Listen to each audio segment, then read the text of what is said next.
Bonjour, je suis Ramata Toulaïsi, la réalisatrice de Banel et Adama.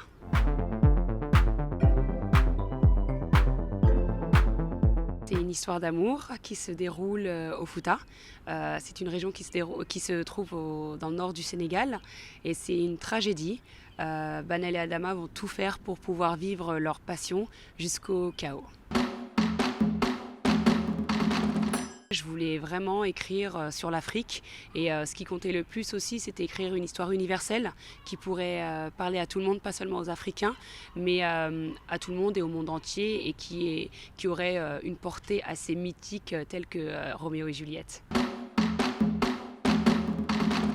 Banel est un personnage passionné, un personnage mythique, un personnage qui a le feu sacré en elle et qui peut bouleverser le monde et qui le bouleverse avec la sécheresse qui arrive. Ce qui m'intéressait, c'est la complexité, la profondeur des personnages tragiques tels que Médée, tels que Phèdre aussi, ou Antigone, qui est un peu plus sympa, on va dire. Mais mon personnage aussi ultime, c'est Lady Macbeth. Lady Macbeth qui, elle, lui reproche, voilà, Lady Macbeth, c'est un personnage assez fort, assez morbide aussi, qui est passionné et qui fait tout pour arriver là où elle veut. Et c'est vraiment ce personnage qui m'a aussi inspiré Banel.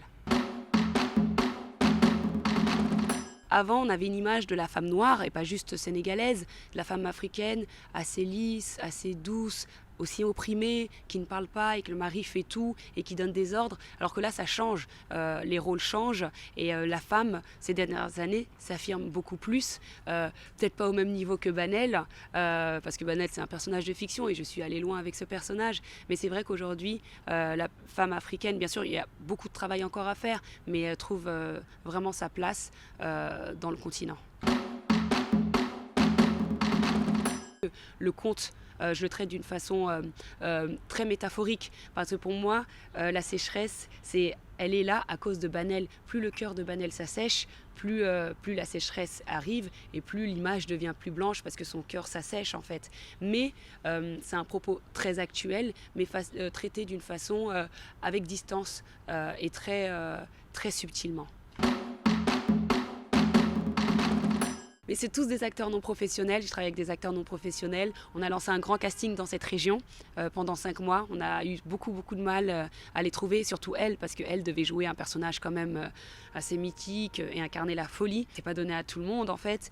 Et j'ai trouvé très tard, j'aurais voulu les trouver très tôt pour les mettre ensemble, pour qu'ils soient fusionnels, parce que c'est une histoire d'amour. Mais j'ai eu de la chance, ils sont devenus amis vraiment très vite. Et aujourd'hui, ils sont vraiment genre meilleurs amis. Et ça se voit à l'écran aussi. On a travaillé très peu, mais d'une façon assez intense. Tous les jours, les soirs, les week-ends, je lui ai montré, parce qu'elle ne connaissait pas Isabelle Adjani, je lui ai montré Adèle H, je lui ai montré Camille Claudel. C'était plus un travail avec elle qu'avec lui, même s'il y a eu beaucoup de travail aussi avec lui. Lui, il fallait le canaliser.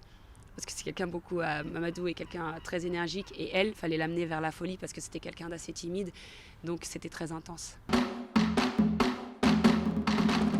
C'est un film très africain, il n'y a pas un seul mot en français. Et vous savez, les Africains on est très fiers lorsqu'il y a un film africain et pas seulement sénégalais qui est à Cannes et qui fonctionne et qui a du succès. On est tous contents et on veut tous l'élever en fait.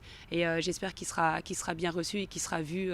En tout cas, les Africains qui sont à Cannes et qui l'ont vu m'ont fait de super retours et ils ont hâte. Donc j'ai très hâte de le présenter en Afrique. Et il va sortir dans 18 pays d'Afrique parce qu'il est distribué par Pathé Afrique.